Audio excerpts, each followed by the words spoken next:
when a CEO brings you in, what's usually happening beneath the surface that they don't say out loud? And I will tell you, the thing that they are most confounded by is the speed at which things are happening. Folks and companies and clients you're coaching today, are you finding that executives are more self-aware today? I would say finding self-aware leaders are a little bit like a needle in a haystack. My guest today is Richard Smith, founder of Benton Bradford Consulting. For over 15 years, he's coached executives inside multi-million and billion-dollar companies. But before he ever coached a leader, Richard ran divisions and managed P&Ls himself.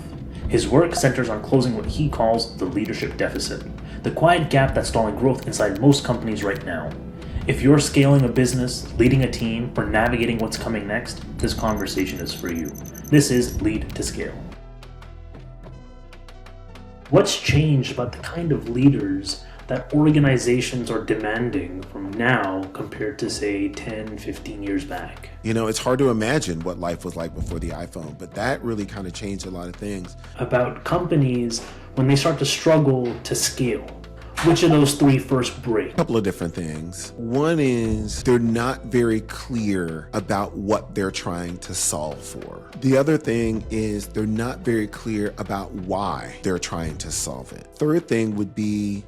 Welcome to our show, Lead to Scale. This podcast is sponsored by Algo AI Partners. We help consulting and service firms scale using smart AI solutions. If you want to book a free consultation to find out more, click the link in the description of the show. Today, I'm joined by Richard, founder of Benton Bradford Consulting, a firm that operates at the intersection of leadership, authenticity, team performance, and business results. Richard has spent more than 15 years advising senior executives in companies ranging from 800 million to nearly 9 billion in revenue. Before launching his own firm, he was an operator leading divisions and regions, which gives him the credibility to sit in the room and command that room. His work centers on closing what he calls the leadership deficit, helping executives build we cultures instead of me cultures and align human behaviors with strategic outcomes. Richard, that's just my perspective. I'd love for you to introduce yourself in your own words. Well, thank you so much for having me be a part of this podcast to talk about the work that I love and the work that I would do for free, actually, if I didn't need money for my two sons and my wife. But what I will tell you is that what we do is I am the managing partner and founder of Benton Bradford Consulting. And we work at the intersection of human capital and business strategy. What we do for organizations is we help leaders understand and discover their authentic leadership model such that they can motivate their teams and produce business results. And the reason why I say it that way is because that's the important piece, is that I'm not just about creating just great leaders. I'm creating great leaders for great organizations to produce superior results, which I think differentiates us from our competitors in a meaningful way. We do that through a number of different avenues. We're able to help individuals as well as organizations source talent. We're able to coach and advise their leaders, and we're able to consult with them on any human capital or business strategy issue. So we come to the table with a full suite of services to meet most business needs that companies may have. Gotcha. I appreciate you sharing that. Now, before we get into the world of consulting, let's way back. Why are you here today running your consulting firm? You chuckle a little bit. You know, it's interesting is that I feel like I've been doing this my whole life, my whole career with my friends, with my wife, with my sons, with my golfing partners. I mean, coaching, advising, leading is just something that I've done. And it wasn't until recently, and I want to say recently as maybe 20 years ago, where I really kind of stepped into that. A lot of times how I came to it was that I was doing things and people would notice what I was doing, whether it was on the football field, whether it was in my classes, whether it was in business. People were just like, hey man, I kind of want to be on your team. I kind of want to follow you. And it wasn't that I sought out leadership or that I sought out opportunities to coach and advise people. It was just that it just kind of came to me. And as I was kind of preparing for our conversation today, I began to think back on really when I kind of embraced this. And it was a conversation that I had with, I was working in a smaller boutique executive search firm at the time. And the managing partner came to me and said, you would be a really, really good coach. And I want you to think about that. And I was like, no, I'm really an operator. I don't really, think about, coaching and that sort of thing. But he kept after me. I left the firm and he kept after me. And he said, you really need to think about it. And so he actually referred to me 3 people to coach. And that was 15 years ago. And that is really kind of what started it. He said, you need to lean into your gift of seeing people authentically, being able to diplomatically tell them where they need to improve while recognizing their strengths and their attributes. And you need to help them cover what you now call the leadership deficit. Because a lot of times leaders are asked to create environments that, quite honestly, they've either never experienced or maybe only experienced once. But now they have to create it for themselves and their organizations while producing business results. So that's kind of how I got here. I really appreciate that. I mean, make it real for us. You're an operator at the time. You had a mentor, if you will, that sort of looked out for you and said, hey, you should get into coaching. What along the way sort of made you realize, yeah, maybe? Or was it until after you started coaching that, the light bulb turned on for you? I leaned into the discomfort. I have to be honest with you and say that for a long time, I don't know that I really leaned into that. I kind of did what I did and I was comfortable doing it. It wasn't until much later that I said, you know what, I'm now going to claim this. It's like, I make it analogous to going to the gym. Sometimes people just love going to the gym. They love the process of getting in shape. Kind of hey, I can run a 5K faster than everyone else. They're like, yeah, that's nice.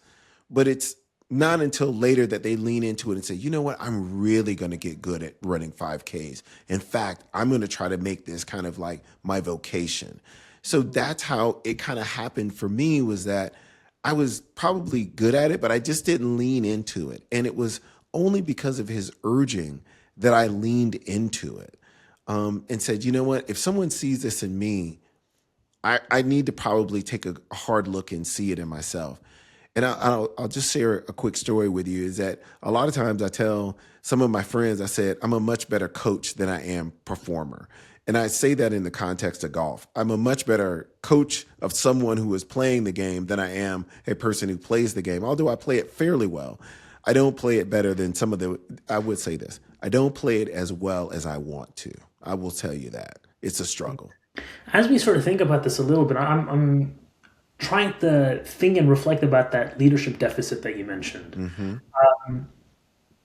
In essence, almost this mentor of yours sort of sought out and was a leader or a role model, what leadership looked like, to sort of guide you, coach you, give you that space, give you the little bit of nudge to then really allow you the thinking space to then step into that role and grow. And as I'm reflecting on this, when did you notice about this leadership deficit? And just to share my thought as well, I'm wondering if it's also connected to your mentor sort of guidance as well, as sort of it coming, full circle. For me, this whole thing around the leadership deficit was born out of some of my own experience, but also of the experiences of the folks that I coach. In that there were very few times in my life where I really saw great leadership, authentic leadership, compassion, empathy, someone who was more concerned with my performance than they were their own performance. And a lot of times leaders are put in positions because they do something exceptionally well. Maybe the VP of sales and they did that well.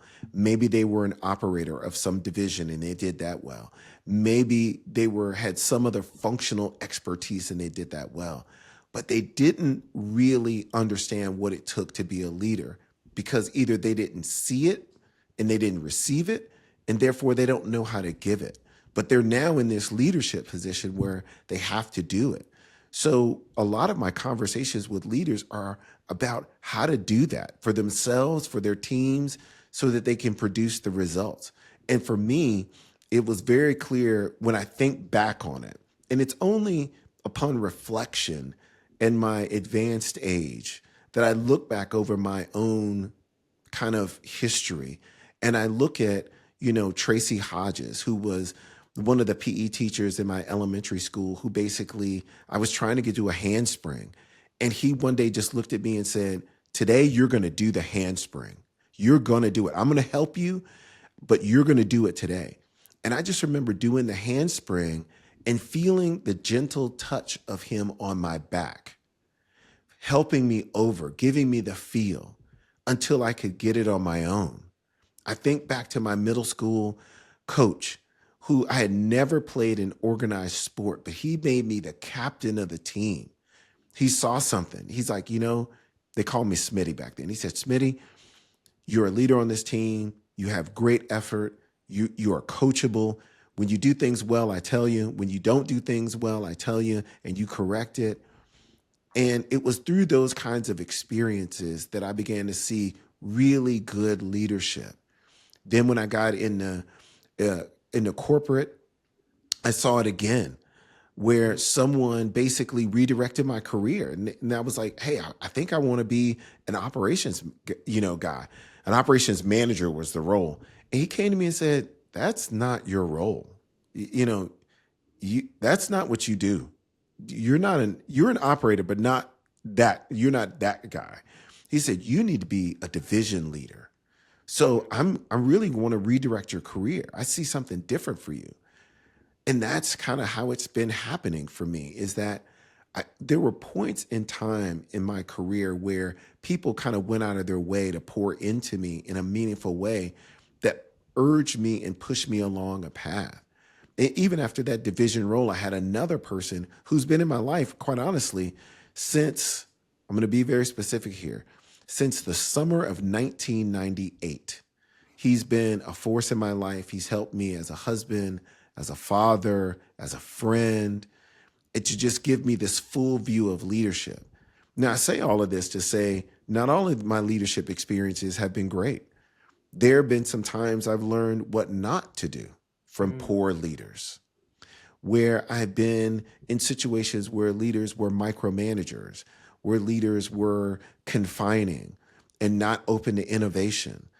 I've been in situations where leaders were just rude and abrupt and mean, or they thought a lot of themselves and didn't pour into me. So I've seen both sides of the coin.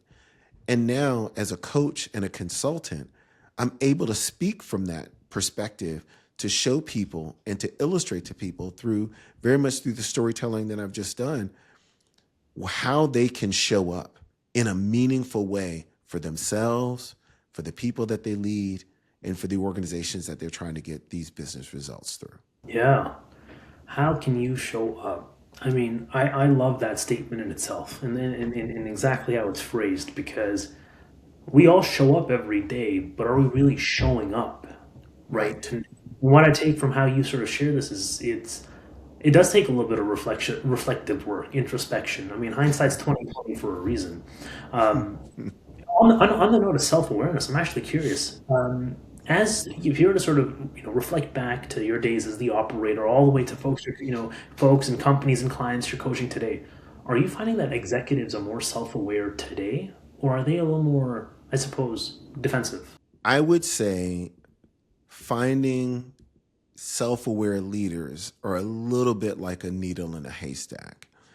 They're aware to a degree of what makes them successful, and perhaps to some of the things that may get in their way or may derail them from time to time. But where they lack real clarity is what to do about it.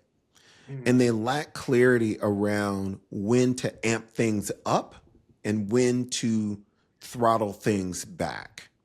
So there are some times when maybe you need to dig in a little deeper and maybe you need to micromanage a situation. But then there are times where you really need to kind of delegate and step back. It's rare to find the leader that really knows how to do that well. So I would say self-awareness is kind of the first step. Is like, okay, I have these skills. I know how to lean into them. I know how to utilize them. I know when not to. I know what my derailers are. It's quite a different thing to know what to do when you have that awareness and be able to call on it when you need it the most. What's changed in your observation? Because it almost sounds like we're talking about the expectations of the leader as well. So Mm-hmm. I'm curious, what's changed about the kind of leaders that organizations are demanding from now compared to say 10, 15 years back? I would say 10 or 15 years ago, organizations were a little bit more hierarchical, were a little bit more bureaucratic, not quite as nimble. Although there were a few kind of outliers that were nimble, it's particularly as technology got more advanced and like you think about life before the iPhone. It's hard to imagine what life was like before the iPhone, but that really kind of changed a lot of things. But I would say 15 years ago, leaders, dressed a certain way, talked a certain way, lived certain hours in the office. Um, and they had like this very prescriptive kind of way. Now, what I'm finding as I look at leaders is there's a lot less of that, much more casual dress, much more leaning into authenticity and understanding what that means in the business environment in terms of being authentic, being compassionate, leading with grace and understanding, holding people accountable and creating a culture of accountability. Those are all skills that are now in high demand, where I'm not as certain that it was that before. There was more prescription around how people showed up at work. COVID changed a lot. And I hate to bring that up, but as a flashpoint, but it really, really is that it changed a lot in terms of productivity. It changed a lot in terms of how people work, what work really is. It's not just showing up and being visible and managing up. It's actually producing a work product that moves business goals along. So I find that now leaders are managing people and not managing their results, they're managing behaviors that lead to results from people. That's very different. People 10 or 15 years ago were saying, this is the result that we need to have. We need to have more sales. We need to have, 50,000 more in sales, or we need to close this amount of business, or we need to have this amount of consulting projects. But now it's like leaders are being asked to coach behaviors that will then lead to better business results. That's very cool. Very interesting observation going from outcomes to almost process oriented, right? Which is the Hmm. behavior. And naturally, with behaviors comes the coaching and then that leadership of how do you role model this. Hmm. So, if I was to like go back a few minutes, you mentioned that self awareness is the first step. Hmm. And now that we're seeing that this is sort of the trends we're seeing within organizations, what comes after self awareness? Just break us down, start to ending, high level. What are some of the buckets? When I think about self-awareness, I think about the concept of emotional quotient, which is coined by Dan Goleman. It's around how do you manage yourself, how do you manage your relationships, and how well do you communicate? So when I think about self-awareness, when I think about, like, for instance, I give some of the folks that I coach a 360, and it's based on the work of Dan Goleman. And we talk about a four quadrant type of view. The first quadrant is these are strengths, and I know it, and other people know it. Those are definite strengths. Potential strengths. Others people see strengths, but I don't necessarily see it in myself. That's a potential strength. A potential development area is an area that others see as me as being low in, but I see myself as performing better. A confirmed development area is where I see myself low and others see me low. So the self awareness piece is being able to understand where you are with any given behavior around how you manage yourself in terms of a goal achievement, how you manage your relationship with others, strategic relationships. Are you developing these relationships? Are you able to collaborate with people effectively? Are you able to listen effectively? And then are you able to communicate? Are you able to transmit your ideas and persuade people to positions using your experience and your intuition as well as your knowledge? Are you able to communicate in a way that's clear and appropriate, both spoken as well as written form, such as email or text? So as I think about self-awareness, I think about it along those categories and in those quadrants and in those behaviors and how you can actually amp up those behaviors when you become aware. Like are if you're a person that moves away from meaningful conflict, but as a leader, we know we have to embrace meaningful conflict. Having the awareness and knowing, hey, I don't like conflict, but how do you deal with how to engage with meaningful conflict? So I'll give you a quick example. So I have someone that I'm coaching, and they shy away from meaningful conflict. And I tell them, I said, you're playing Switzerland. You need to pick a side. And when I tell them that, they're like, okay, I don't want to hurt anyone's feelings. I don't want to damage anyone's relationships, the relationships that I have. And I said, well, I want you to think back to a person that gave you hard to hear feedback that enabled you to perform better. How did you feel when they gave you that feedback? How did you feel when you acted on that feedback and got the results that you wanted? I said, now you're doing that for someone else. So in my coaching practice, that's what I try to do. I try to frame it up for people in a way that's meaningful, that they can connect with, that they can then see themselves in that same position where they're actually covering their leadership deficit. I got you. That's very thorough. Thank you, Richard. I really appreciate that. In the worst. As I reflect on this as well, I mean, there's this phrase that I heard a while back in one of my own personal development sort of courses. You know what you know what you don't know, and then there's things that you don't know that you don't know. Right. And it almost sounds like that exercise of reflecting of what you think you are, how you think you are, whether it's a strength or development, and then sort of becoming aware of what others think, help highlight the gap, which is really cool. I'd like to get a little deeper into your world. You started to mention the 360 and your personal coaching experience. Richard, you sit in rooms, and you sit in rooms with, where most people never see the C-suite, board level conversations, success transitions. I'm really curious, when a CEO brings you in, from your perspective, what's usually happening beneath the surface that they don't really say out loud? A couple of things. Usually they are responding to some market forces in some sort of way that is impacting their business. I would say that is probably the perspective that I've had probably for the last 6 years, whether it was the supply chain issues that we encountered throughout the pandemic, whether it was in many different regards, the market acceleration. People had money, they were buying things, they were at home a lot, so they were doing a lot of home renovations and that sort of thing. And now it is like there is an economic slowdown, or at least there is an anticipation of a slowdown. There are some indicators, at least in the market, around some things slowing down and inflation may be creeping up, but they're responding to that.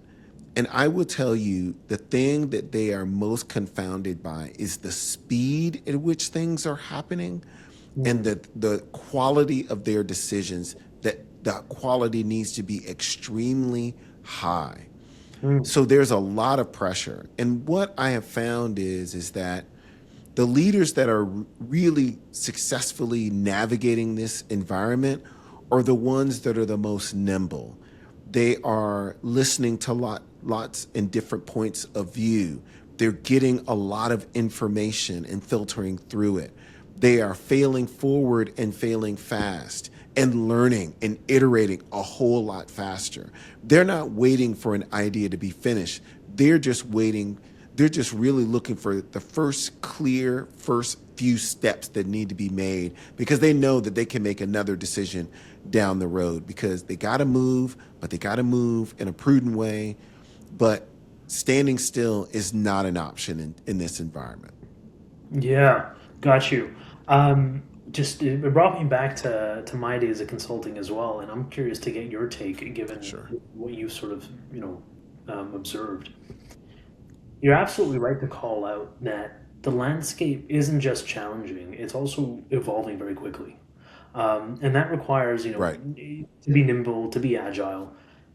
But all of that ultimately requires a decision to be made, and then a Hmm. decision to be executed against, and then to sort of iterate based on whatever the outcomes may be. Good, bad, or ugly becomes irrelevant. It's about let's take a step forward, see where it goes, and you iterate. Hmm. In my time, that element of accountability for decision making was rather a very interesting, often contributed to very political natures when it came to that process. Hmm. And my takeaway was accountability should be the norm. It really Hmm. isn't. I'm curious to hear, is that how you're sort of seeing it as well when you sort of come in, or at least the the trigger for you to be brought in, is that would you say that that's the case as well? I'm having a couple of different thoughts. Is that sometimes when I'm brought in, it's under a couple of different kind of scenarios. One is there's a burning platform and you need an outside opinion, or it's a situation where someone has an idea and they want you to confirm it because they've already said it in the room. No one is listening, so they need an outside voice to say it. The third situation is the most rare, Mm, where there's a group of executives, or as there is one executive, the CEO, who is just curious. And they're like, I just want you to bring new ideas. I want you to bring a perspective for me to think about. I want you to kind of bring me something new. That's the rare situation. It's most likely, hey, we got a burning platform, we need an answer, or I think I have the answer and I need you to confirm it. And I need you to play what I call the neighbor down the street. The neighbor down the street is, quite briefly, is that, as a parent, I tell my kids, don't run with scissors, and they don't listen. But the neighbor down the street can say, don't run with scissors. And they look back at me like, why didn't you tell me not to do that? Because that's dangerous. Like, why didn't you tell me? I'm like, I've been telling you that for months. Why is this new news to you? And sometimes executives do that as well, where they're kind of are saying it, but nobody's listening, and they need me to come in as the outside person and say it. And then everybody's like, oh, so that's what we need to do. But the rare occasion is just when someone they say, you know what, we want to go in this direction and we want to hear your take on it. And then we'll iterate it. But we really are just open. We know we need to move in this direction, but we're just open. I appreciate you sharing that. You made mention of patterns you've seen of successful executives who handle like these ever-evolving market landscapes to then be able to move forward. They fail forward, fail fast, iterate, etc. I'm curious on the flip end, what patterns do you consistently see in high-performing executives that are about to derail or, sort of go in the direction that they shouldn't be going into? A couple of different things. I've seen in some organizations what has been called the brilliant jerk. In some organizations, there are people who are clearly intellectually gifted. They have depth and breadth of knowledge of their particular area, but they are abrasive. They are maybe in some ways very selfish. Maybe they don't have the best communication skills. Maybe they're manipulative in some sort of way. I've seen that play out sometimes in with leaders, whether it's in the C-suite or otherwise, where it's kind of the brilliant jerk is kind of the way that I think about it. The other thing is where I've seen leaders become either too reserved, like they pull in too far and become not available to people in a moment of crisis or a moment of change or at some fork in the road, or these individuals will become Hmm. overly cautious. So I've seen that happen. So I call that a move away. The move toward where I've seen people derail is where they may test limits too much. They may take risks that don't need to be taken too much. Okay. Um, or I've seen leaders where leaders derail under stress is that maybe they're too deferential to their manager. They may have a different idea, but they don't express it because they're too deferential to their manager.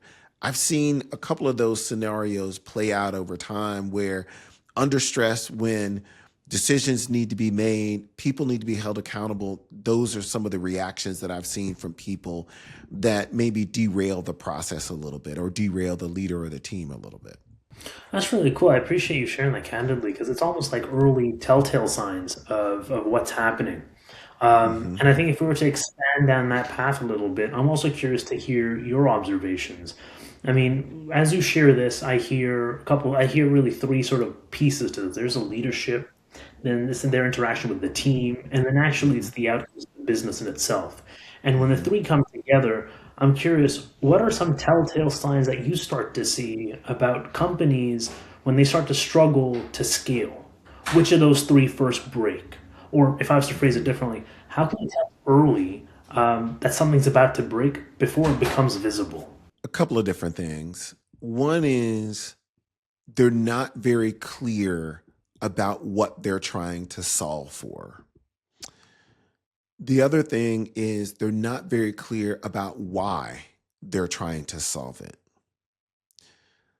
The third thing would be they're uncomfortable with meaningful conflict. The last piece is a failure to innovate. So when I'm in a room and I'm kind of hearing, maybe I'm a part of a strategy discussion, or maybe I'm a part of an operations discussion where an organization is thinking about acquiring, other companies to expand their market footprint. I'm looking for a couple of those things like, okay, so if you're going to acquire another company, why? And why this company? Why is this one an A and not a C? Are we clear about that? And are we applying that across all acquisitions? Are we applying it? Or is this kind of a one-off kind of thing? Or is it kind of a back of the napkin kind of analysis that you're doing? Is it that when someone in the room mentions something different, or is the room going to attack the person, or are they going to attack the problem? Are they going to engage in meaningful conflict around it to really discuss the merits of the idea, not the fact that it came from a particular person? Are they going to set goals appropriately? Sometimes, I've seen organizations set goals. I'm like, I'm not clear, given the market context that you've painted, that these goals are actually reachable and achievable. We all know about BHAG, big, hairy, audacious goals, but is this really reasonable given the climate that you're in? So when I am in rooms, those are the things that I look for to see, okay, are we on the right track of making decisions, or are we kind of getting a little derailed here? Really appreciate you breaking that down in like that process view of this first, and this, and these pieces start to come through. Very cool. Very cool to have an insider view in the boardrooms that you sit in. Hmm. I'd like to take the privilege of actually turning the conversation a little bit Sure. and bringing it into your world Hmm. within what you're working on today. We're starting to talk about scale, and you made one thing that I think has been said different at different points, which is that Hmm. meaningful confrontation.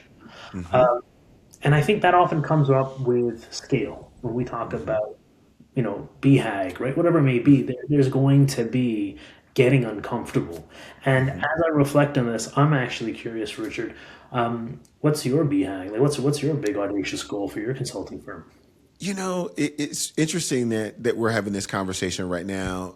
This is something that I've really been thinking about seriously for the last probably 4 or 5 months.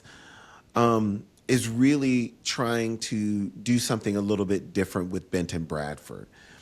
And what I'm trying to do differently is I have this experience, this operational experience where I've run a division, I've run a region, I've been a part of consulting firms, I've been a part of executive search firms, I've been the leader of this firm for 15 years.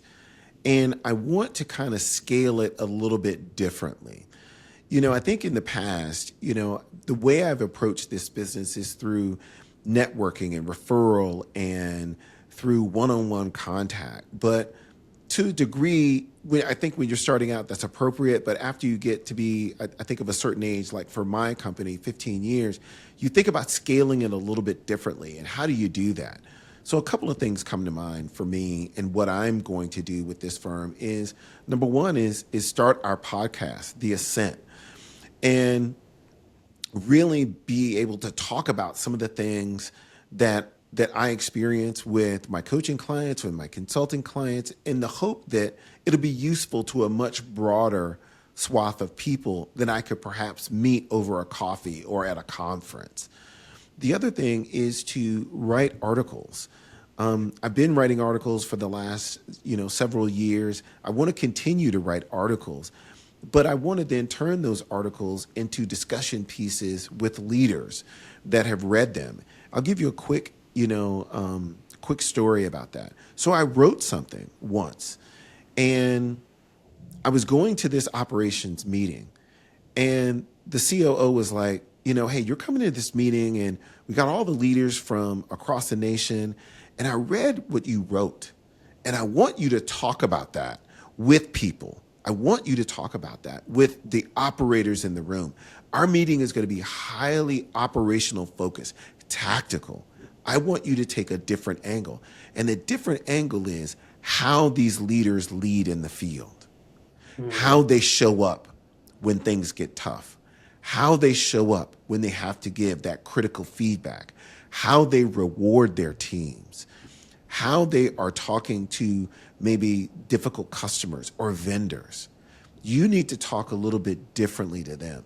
So I took that experience and said, wow, I really need to take what I'm creating into content and be able to package it in a way that people will say, I want you to come in and talk about this, or I want you to coach my leader on this, or I want you to consult with my organization on this. So that was really the strategic pivot for us this year, is really around how are we going to package this material and put it out to a much broader audience that may have need for leaders who lead authentically, who can connect with their teams and cover the leadership deficit, and then be able to have those measurable results that drive business. Because ultimately, that's what every for-profit organization is looking for, is business results, but they want it in the right way. That's really cool. So it's more so about how do you, almost how do you make an impression? How do you capture attention? How do you do it differently? But also, how do you do it in a way where it's still contributing to that intellectual depth that you've gained along the ways, but also to then richen and deepen those conversations that you then continue to have, which is a very cool angle. I was going to ask, so this is your podcasting, writing. These are your goals for 2026, I assume? Yeah. Oh yeah. Amazing. Yeah. And so as you embark on this, what are some pieces that are coming up for you, or what are some pieces that you're actively working on today to sort of get there? Right now I'm working with a branding expert to really redo my entire website, such that when you have these touch points, whether you see an article on LinkedIn that I've posted and maybe I've, tagged a few people in, so you're like, oh, this is interesting. let me go to his website. So I'm right now in the process of redesigning the website to have a stronger call to action, where I'm actually going to be meeting with people. So if people want to book a 15-minute or a 30-minute consultation with me, it'll be very easy for them to do that. If they want to reach out to me via email, it's very easy for them to do that.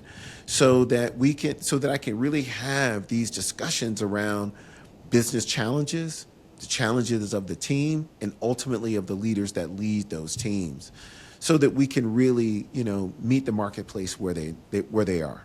I really appreciate you sharing that. And I think the audience will find this particularly helpful for someone who's very candid about sharing, what sort of growth goals they've got and what's being done in the way. By virtue of taking this one layer deep in terms of just the reflection of this, I'm curious, is there a leadership lesson that you've taught others that now you're currently being challenged to apply to yourself as you think of scale and growth? What I would say is for me, it was overcoming the fear of that first step of saying, I actually want to do this. And for me, it was overcoming. I think for many years, I put Benton Bradford in front. And then I was kind of behind that veneer to some degree.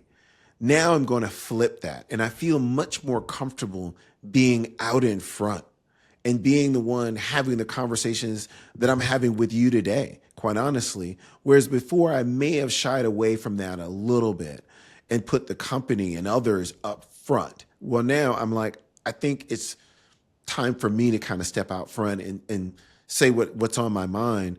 And how I got to that, quite honestly, was I kept getting asked by people like, hey, why aren't you talking about this more? Why aren't you kind of spreading this around a little bit differently? Like, you and I are having this one-on-one conversation, but how can you have this conversation in a broader way? And it was the writing, the podcasting, the speaking.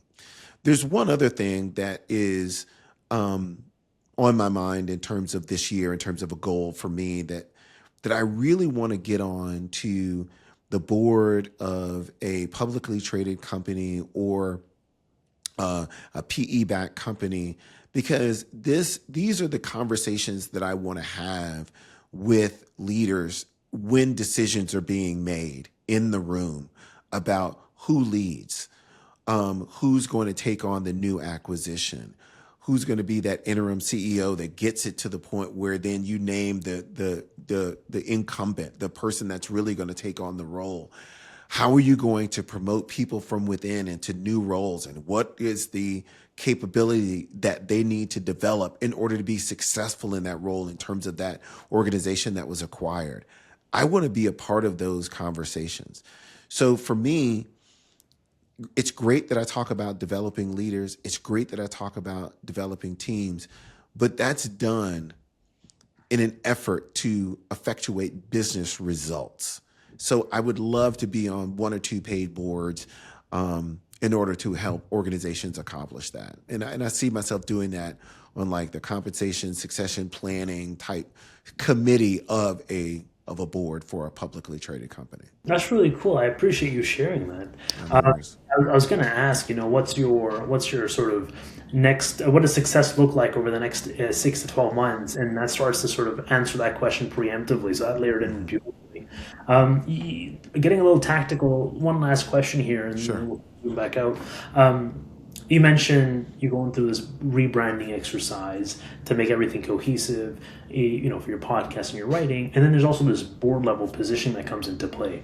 How are you going to tackle that narrative of branding and the executive coaching and then the board level and the podcast? Because they seem to be different angles. I see them as throughputs to those goals. So I see the podcasting, the writing, the speaking as ways in which to have people be exposed to the approaches that I have to either coaching people or consulting with organizations. So I see that as a kind of like a throughput or an input as to accomplish that goal.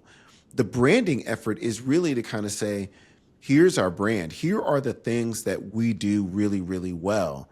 And we want to connect with you in order to help you do them well.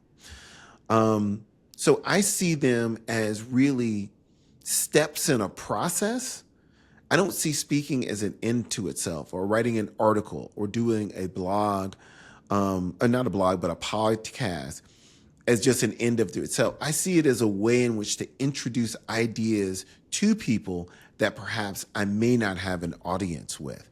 And then as I see the board piece, I don't see that as separate. I see that as an enhancement, is that if my podcast, my writing, my speaking is putting me in these rooms and people are tapping into my expertise, why wouldn't I be on a board to where an organization could actually derive some benefit from that, where I would have skin in the game in terms of how the organization is going to be financially, and saying, hey, I'm not just telling you this because I have a 6-month engagement with you and then I go off and I do something else.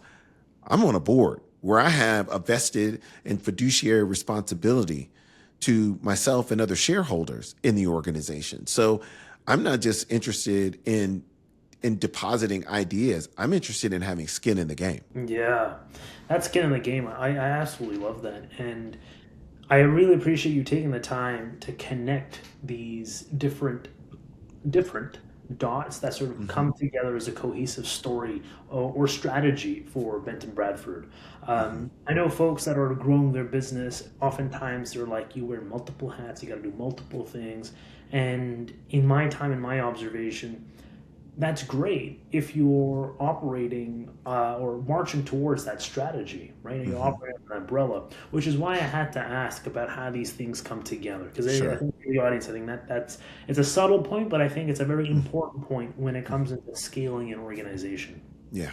Yeah. Absolutely. Yeah. Look, Richard, you've been very kind with your time. Thank you for the opportunity to share some of my thoughts, some of my perspectives, and where my business is going today. So if anyone is interested in really connecting with me as an executive coach, as a consultant, feel free to reach out to me on LinkedIn at Benton Bradford, and that's BENTON + Bradford, BRADFORD Consulting. I'm also on Instagram at Benton Bradford Consulting, as well as you can email me directly at rasmith@bentonbradford.com, and I will respond. I appreciate that, Richard. You've been very generous with your thoughts, the roots of your leadership philosophy, the courage required to speak the truth, and especially in executive rooms and places that are hard to listen. And for the leaders, I'll echo down and double down on Richard's message here. For those of you who feel that the leadership deficit's real inside your organization or just want to connect, please follow it up, and the details will be in the description as well. Perfect. That brings us to the end of this episode. This podcast is sponsored by Algo AI Partners. We help consulting and services firms scale using smart AI solutions. If you want to book a free consultation to find out more, click the link in the description below.